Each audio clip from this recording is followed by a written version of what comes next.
Meskipun gak serame RUU TNI ya Shell, tapi ini juga tentu salah satu RUU yang penting untuk kita bahas lah. Karena ini juga menyangkut gimana nantinya orang-orang yang harus berhadapan dengan hukum ini di-treat gitu. Kalau yang kita lihat dari koalisi masyarakat sipil sebenarnya udah ada beberapa catatan ya, dan ini langsung diserahkan catatannya setelah konferensi pers yang dilakukan oleh Komisi 3 DPR RI beberapa waktu lalu. Jadi yang pertama, mereka juga membahas mengenai ketentuan pemasangan kamera CCTV. Kalau kita melihat di pasal 31 ayat 3 draft RUU KUHP yang sedang dibahas, di situ juga disebutkan kalau kamera atau rekaman kamera pengawas itu berada di penguasaan penyidik. Padahal untuk keperluan check and balances, seharusnya hasil rekaman itu dipegang sama lembaga lain yang tidak bersentuhan langsung dalam proses penyelidikan ataupun penyidikan itu. Misalnya Rutan Ditjanpas gitu kan. Nah, kenapa kemudian rekaman tersebut harus dipegang sama yang tidak berkecimpung langsung dalam perkara itu, supaya nantinya rekaman ini bisa diakses gitu sama pihak-pihak lain yang membutuhkan, gak cuman penyidik, tetapi tersangka itu juga sebenarnya bisa diberikan akses terhadap itu. Nah, terus juga penuntut umum. Jadi untuk keperluan check and balances ini ya harus dipertimbangkan lagi sih, jangan hanya berada di penguasaan penyidik atau jangan berada di penguasaan penyidik tetapi bisa diserahkan kepada pihak atau lembaga lain yang tidak langsung turun dalam perkara itu. Nah, Syah, ngomong-ngomong juga soal terdakwa atau tersangka ini atas permintaan hakim bisa mengakses rekaman, itu juga sudah diatur ya dalam pasal 31 ayat 4 RUU KUHP. Cuman yang menjadi masalah menurut Koalisi Masyarakat Sipil adalah draft RUU KUHP ini tidak mengatur lebih lanjut terkait mekanisme penyerahan atau pemberian akses rekaman ini. Jadi diharapkan bisa ditampung juga nih solusi atau saran dari koalisi masyarakat ini terkait dengan bagaimana penyerahan rekaman CCTV itu.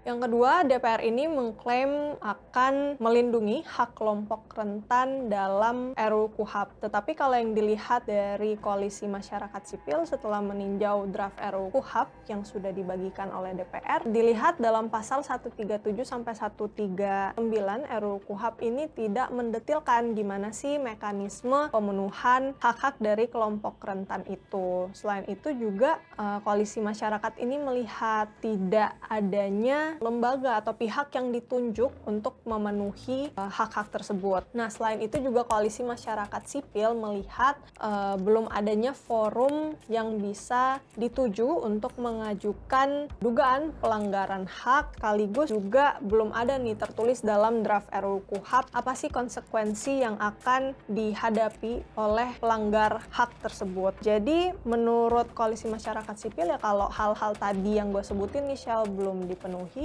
maka RUU KUHP ini belum secara konkret untuk menyelesaikan permasalahan pemenuhan hak untuk kelompok rentan. Yang ketiga, DPR mengklaim RUU KUHP akan memperkuat peran advokat. Tetapi kalau menurut peninjauan yang sudah dilakukan oleh Koalisi Masyarakat Sipil, ini dilihat dari draft RUU KUHP yang sudah dibagikan oleh DPR. Kalau kita lihat dalam pasal 33 RUU KUHP ini, menurut Koalisi Masyarakat Sipil, advokat hanya dapat melihat dan mendengar saja, serta menyatakan keberatan jika pertanyaan penyidik bersifat intimidasi dan menjerat. Nah, padahal kalau menurut Koalisi Masyarakat Sipil, seharusnya peran advokat ini bisa diperkuat. Caranya seperti apa, Shell? Seperti dengan memberikan kewenangan kepada advokat untuk memberikan catatan atau pandangan advokat terkait proses pemeriksaan kliennya. Dan catatan ini nantinya bisa disertakan juga dalam BAP dan berkas perkara. Selain itu yang ditemukan juga oleh Koalisi Masyarakat Sipil dalam draft RUU KUHP ini, menurut mereka kebebasan advokat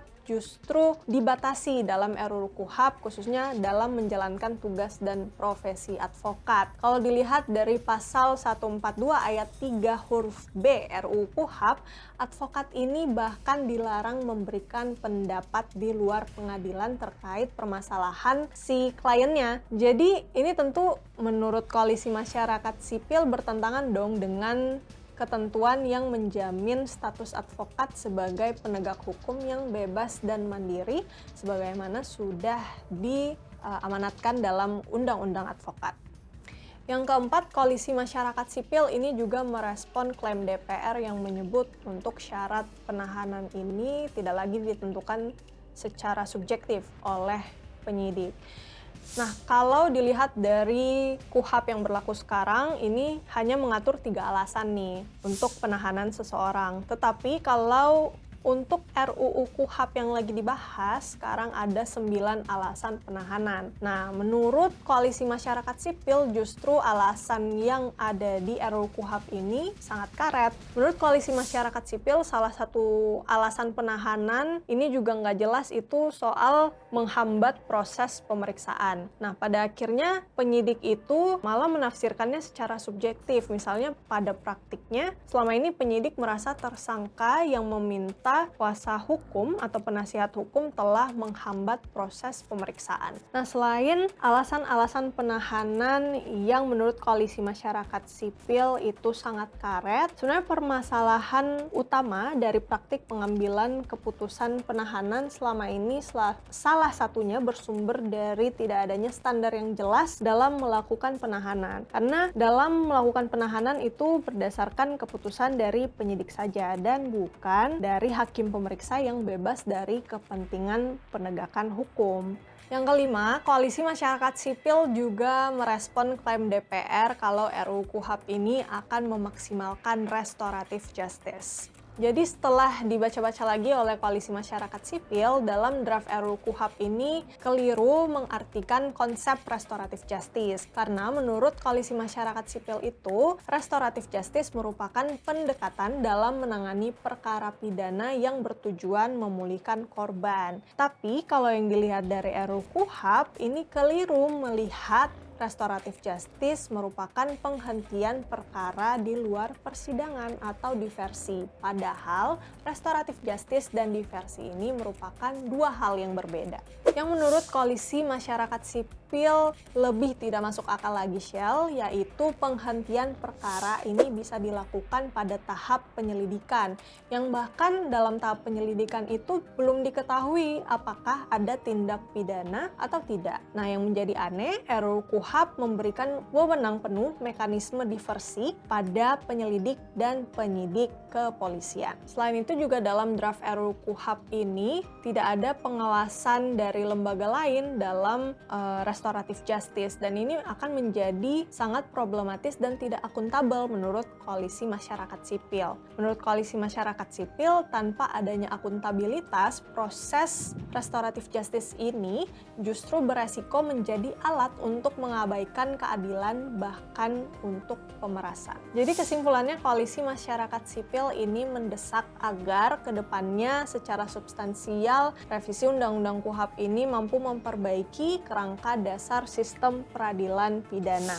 Dan salah satunya ini dapat diwujudkan dengan menyusun daftar inventarisasi masalah oleh pemerintah dengan merespon masalah-masalah yang tadi sudah disebutkan oleh Koalisi Masyarakat Sipil dalam membahas revisi Undang-Undang KUHP tersebut.